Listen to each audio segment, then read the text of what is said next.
Honore ton père et ta mère. Bienvenue dans cette série, un carême pour booster notre foi. Nous continuons cette série sur les 10 paroles de vie et nous sommes arrivés au 4e des 10 commandements, au 4e des 10 paroles de vie qui nous invitent à honorer notre père et notre mère. Je te rappelle que le YouCat est un outil précieux si tu veux approfondir tout ce que je suis en train de dire.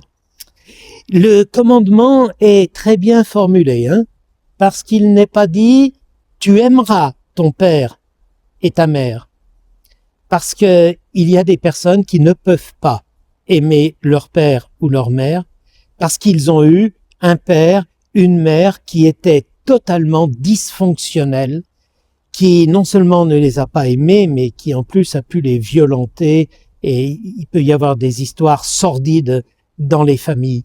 Donc le commandement ne dit pas tu aimeras, parce que pour certains ça va être impossible.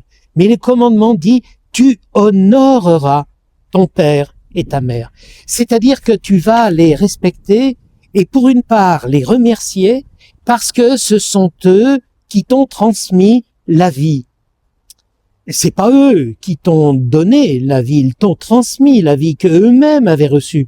Et quand on remonte la cascade de dons, on arrive au donateur, à la source de tout don, qui est notre Dieu. Alors, parce que, même si ta vie peut avoir des côtés difficiles, parce que la vie est un cadeau de Dieu, tu vas honorer ceux qui t'ont transmis la vie. Et en hébreu, le verbe qui est utilisé ici pour dire honorer, il est un peu étonnant. Si on traduisait littéralement, on devrait dire « alourdis ton père ou ta mère ». C'est un peu étonnant, mais ça nous montre que il faut qu'on comprenne bien la parole. Parfois, il y en a qui en ont bavé avec leurs parents.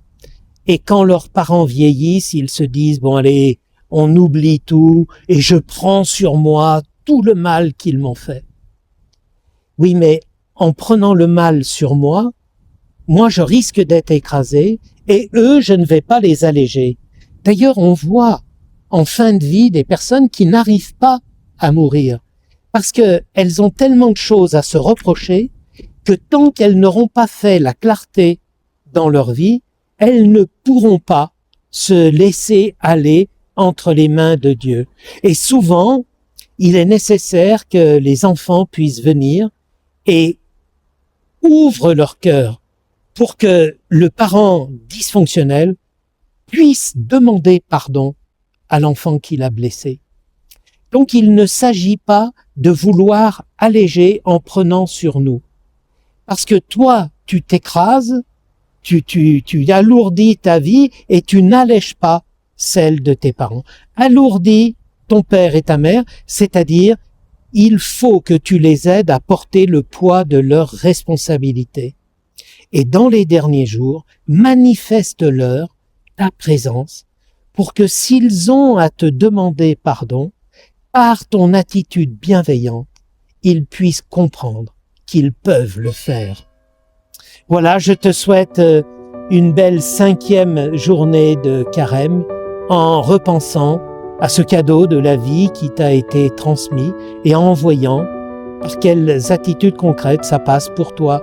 Honore ton père et ta mère.